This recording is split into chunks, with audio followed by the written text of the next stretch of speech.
이란에서 반정부 시위로 인한 혼란이 커지고 있는 가운데 이란의 사법부가 체포된 시위자들에 대해서 신속한 처형 집행 가능성을 시사했습니다. 이런 가운데 세계 각국이 이란에 머물고 있는 자국민들에게 현지에서 떠나기를 촉구하고 있습니다. 최진경 기자입니다. 이란의 반정부 시위가 3주를 향해 가는 가운데 혼란은 계속되고 있습니다.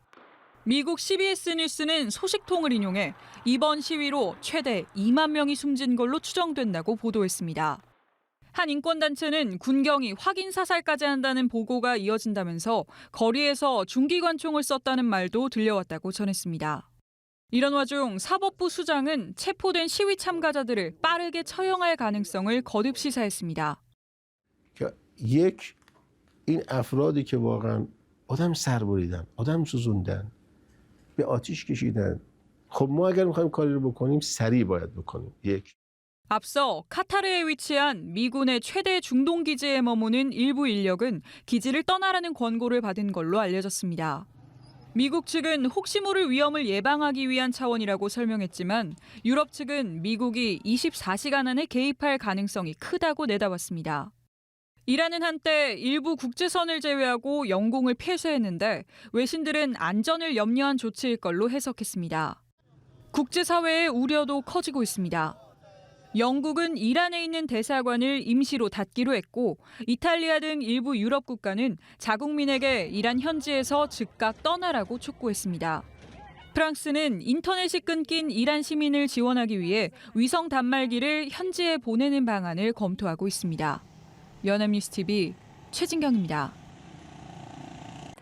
반면 도널드 트럼프 대통령은 이란 내에서 시위 참여자에 대한 처형은 없을 것이라고 언급했습니다. 매우 믿을 만한 소식통에게서 들었다고 밝혔는데요. 미국의 군사 개입 강행 기류에 변화가 있을지 주목됩니다. 장효인 기자의 보도입니다. 이란은 시위 배후에 미국과 이스라엘이 있다고 거듭 주장했습니다. 두 나라가 이란 신정일치 체제 전복을 시도할 수 있다는 관측 속에 잔뜩 날을 세운 겁니다. And we have had Mossad agents infiltrating these riots, shooting at the police. Mike Pompeo sent these Mossad agents a New Year message greeting. So we have confirmation on the American side and we have confirmation on the Iranian side that this is not a protest. 이란 측은 오판에 결정적인 대응을 할 수 있도록 최고 수준의 준비 태세를 갖췄다고 경고하고 사우디아라비아 등 주변국에 미군이 이란을 공격하면 중동의 미군 거점을 공격하겠다고 예고했습니다. 이런 가운데 도널드 트럼프 미국 대통령은 이란 정부가 시위대 살해와 처형을 멈췄다는 정보를 통보받았다고 했습니다. But that's just gotten to me some information that the killing has stopped, that the executions have stopped. They're not going to have an execution, which a lot of people were talking about for the last couple of days today. 그동안 이란 정부의 유혈 진압을 비판하며 미군이 개입할 명분으로 내세워왔는데 대응 기류에 변화를 시사한 겁니다. 이란 측도 처형 계획이 없다고 확인했습니다. And they wanted to drag him into this conflict, and that was exactly an Israeli plot. There is no plan for hanging at all. The number of deaths are only hundreds. 트럼프 대통령 발언에 국제유가는 2.5% 하락으로 돌아섰고 주가 지수도 빠르게 낙폭을 줄였습니다. 트럼프 행정부는 다만 현지 시간 21일부터 이란 등 75개국 국민에 대해 미국 이민 비자 발급 업무를 중단하겠다고 밝히며 압박을 이어갔습니다. 연합뉴스TV 장효인입니다.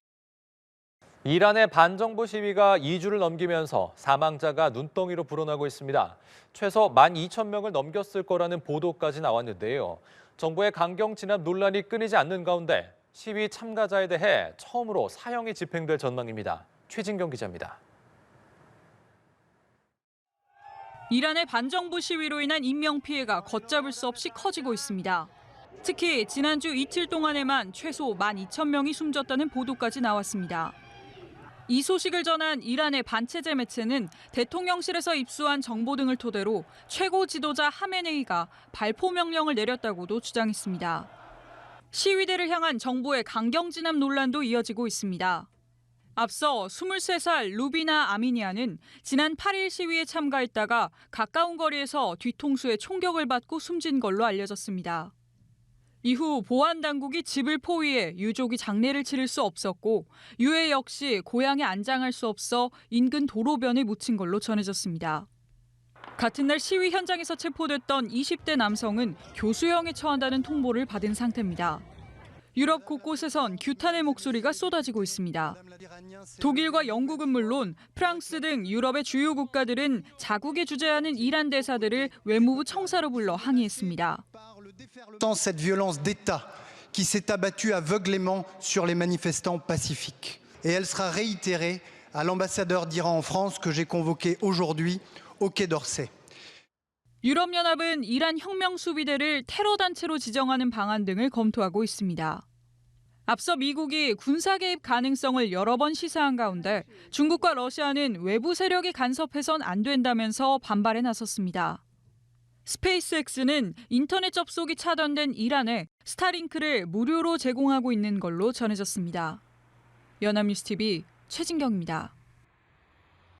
이란 사법부가 경제난 항의 시위에 참가했다가 체포된 시민들에 대한 재판과 형 집행 절차를 빠르게 진행할 것임을 시사했습니다. 현지 시간 14일 이란 국영방송은 사법부 수장인 골람 호세인 모흐세니 에제이가 어떤 사람이 누군가를 참수하고 불태웠다면 우리는 임무를 신속하게 해야 한다고 말했다고 보도했습니다. 이란 검찰은 이번 시위를 이슬람을 부정하는 죄인 모하레베로 규정했는데 이란 인권 등 단체는 시위대를 사형에 처하겠다는 위협으로 봤습니다. 이런 가운데 시위 18일째인 이날까지 시위 참가자 최소 3,428명이 숨진 걸로 집계됐습니다. 도널드 트럼프 미국 대통령이 이란 반정부 시위대에게 적극적으로 도울 테니 더 강경하게 행동하라고 주문했습니다. 이란 사태를 외교적으로 해결하겠다는 미국의 기조에 변화의 조짐이 엿보입니다. 워싱턴 정호윤 특파원입니다. 트럼프 대통령은 이란 반정부 시위대에 전폭적인 지원을 약속했습니다. 시위대를 위한 도움의 손길이 가고 있다며 이란 정부가 계속 시위대를 살해한다면 모든 대화를 끊겠다고 강조했습니다. You said to Iran this morning that help is on the way for protesters. What did you mean by that? What kind of help? You're going to have to figure that one out. I'm sorry. So many people have been killed. 시위대를 애국자라고 칭하며 정부기관을 점령하라고 독려하기도 했습니다. 이란 정부와 대화를 통해 외교적 해법을 찾는 걸 우선시하겠다던 기존 기조와 확연한 온도차를 보인 겁니다. 특히 대화 조건으로 시위대에 대한 강경 진압을 먼저 중단해야 한다고 요구하면서 미국의 기조가 더 강경해졌다는 해석이 나옵니다. 트럼프의 중동 특사가 옛 이란 왕세자이자 야권 지도자를 비밀리에 만난 것으로 알려지면서 이란 정권 붕괴까지 염두했다는 분석도 나왔습니다. 우방 영국도 이란에 대한 추가 제재를 예고하며 미국과 보폭을 맞췄습니다. The Minister for the Middle East at my instruction has summoned the Iranian ambassador to underline the gravity of this moment and to call Iran to answer for the horrific reports that we are hearing. 미국은 관세를 꺼내든 데 이어 이제는 군사행동 가능성까지 열어둔 채 압박 수위를 끌어올리고 있습니다. 공은 다시 이란 정부로 넘어갔습니다. 워싱턴에서 연합뉴스TV 정호윤입니다. 미국 트럼프 대통령이 반정부 시위가 이어지는 이란과 거래하는 나라들에 대해서 25%의 관세를 물리겠다고 했습니다. 군사행동에 나설 가능성도 열어둔 상태인데요. 다급해진 이란은 미국과 핵 협상을 재개할 수 있다고 밝혔습니다. 장효인 기자의 보도입니다. 도널드 트럼프 미국 대통령은 이란과 거래하는 모든 국가를 상대로 즉시 25%의 대미 관세를 매기겠다고 했습니다. 이란 거래 상대국에 사실상의 2차 제재를 시행한 건데 특히 이란산 석유의 최대 수입국인 중국을 겨냥한 걸로 보입니다. 백악관은 이란 상황과 관련해 외교적 해결책을 최우선으로 하겠다면서도 군사 행동 가능성을 열어뒀습니다. The president has shown he's unafraid to use military options if and when he deems necessary, and nobody knows that better than Iran. 이란 최고 지도자인 아야톨라 세에드 알리 하메네이는 친정부 집회 사진을 올리며 미국을 비난했습니다. 동시에 이란은 지난 주말 스티브 위트코프 미 중동 특사와 연락하고 대면 가능성을 논의하는 등 물밑 접촉을 하는 중인 걸로 알려졌는데 미국이 위협하지 않으면 핵 협상을 재개할 수 있다고도 했습니다. ولی برای جنگ آمادگی کامل داریم. در این حال همونطور که بارها گفتم ما برای مذاکره هم آمادگی داریم. 트럼프 대통령은 이란에 대한 군사 행동을 승인하는 쪽에 무게를 싣고 있는 걸로 전해졌는데 행정부 내 역풍 우려도 여전합니다. I think a U.S. intervention, and it depends, of course, the scope and scale and the intention and objectives of the United States, could lend some support to protesters. You need sustained resistance from inside the country. You need organizational capacity in this. 미국의 군사 개입으로 이란 석유 공급망이 교란될 가능성이 제기되면서 뉴욕 유가는 사흘 연속 상승세를 보였습니다. 연합뉴스 TV 장효윤입니다.